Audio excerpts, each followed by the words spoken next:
In the northeast, football is often described as a religion, and that's definitely true of Cumbrian photographer Stuart Roy Clarke. He's devoted the last 25 years to chronicling the changing face of the game. Not on the pitch, but by watching the highs and lows of the fans. Any more your flags, hats and scarves? Road to Wembley t-shirts, all the dates and scores on the back of your t-shirts.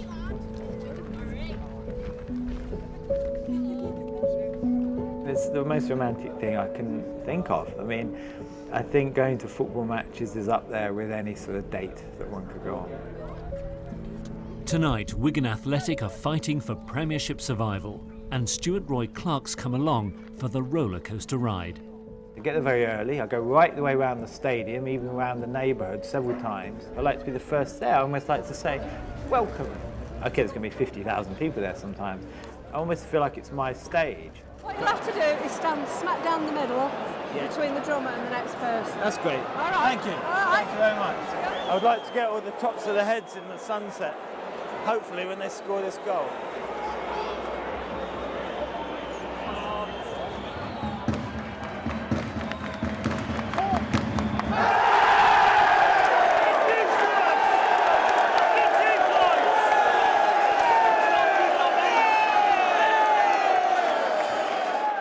The club has been in a relegation fight before, and everyone's jumpy.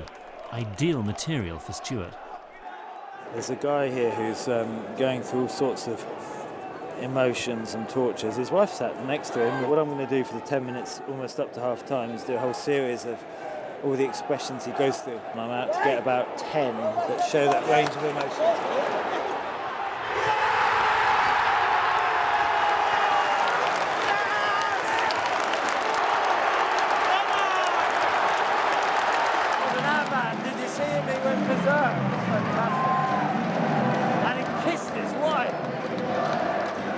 All the other photographers at the game are shooting the other way.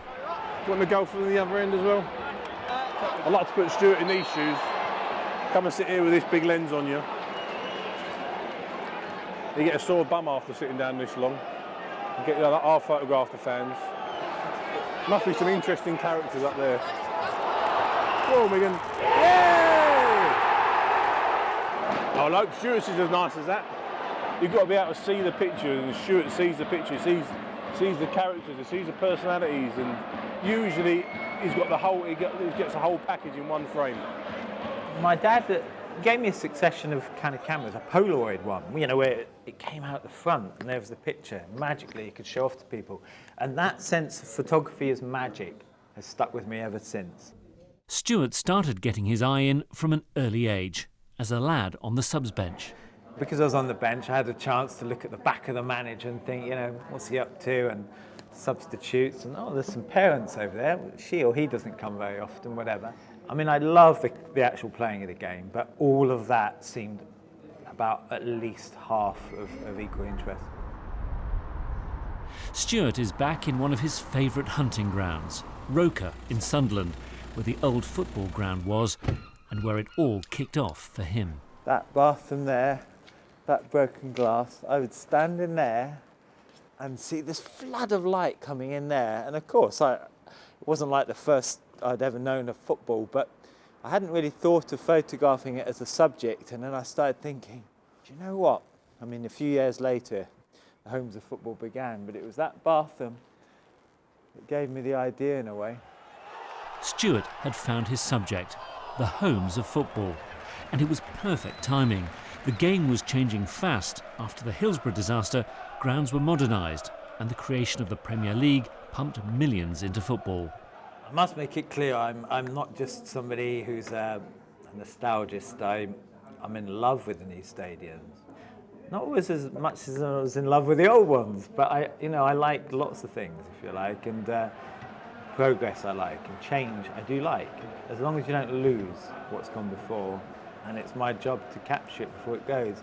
This last 20 years has been the most fascinating. So I've been there, privileged position. I've got a duty to hand over what I've seen.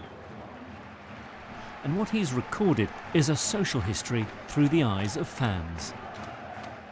The constant, I always thought it was the ground was the most constant. Actually, it's not even that, it's the fans, because it might not be the same fans, but it's the spirit of the fans, the baton handed from one set of fans to the next, be they friends, strangers or the next generation.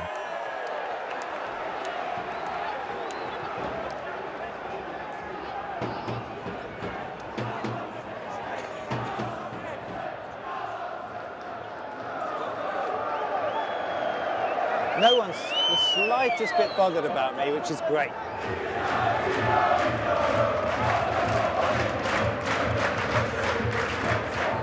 Wonderful, pick my moment as well. Stuart's at Bradford City and the fans are dreaming of promotion. We're off to the Kop, the mighty Kop, for the drama for the last 25 minutes of the game. This is where I believe all the action's going to be.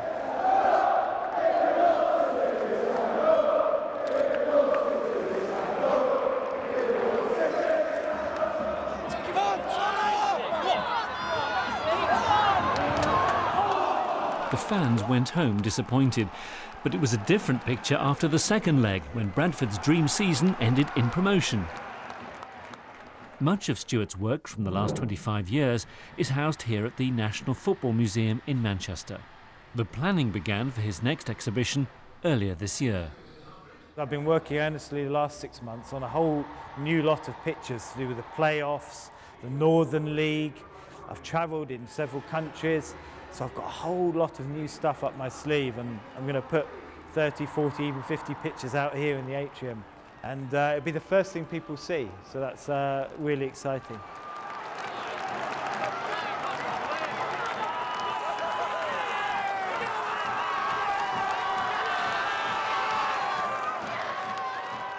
Just look at us then this time, Adam, just look right into it.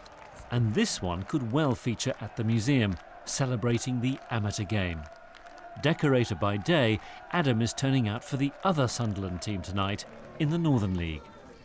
I enjoy these games as much as the big ones.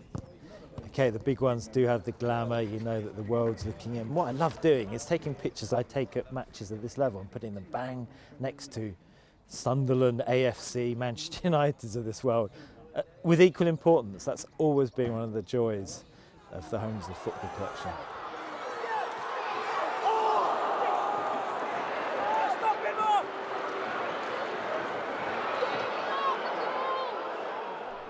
Back at Wigan, the relegation fight is into the last round. The blonde-haired girl in the middle, near the top, is in tears, jumping up and down. Despite giving it everything, they lose. I am affected at the end of it, you know, win, lose or draw. I go home thinking about it, and you know, it means so much to people, these games. I mean, it's not a bereavement. There's surely worse things in life, but for now they go home pretty glum. But for me, a great triumph. A lot of great photographs of, you know, people going through all the emotions. I think despite all the money in the game and it not necessarily filtering down, I just find it an unbelievable spectacle, and I don't think I can tear myself away from it. Cheers! I'll see more of you next season too. Okay, look forward to it. Some amazing pictures, I'm sure you'll agree. But that's it for tonight. Next week, we head to Accident and Emergency to find out why it's on the critical list. I'll see you next Monday. Till then, from Newcastle's Granger Market, good night.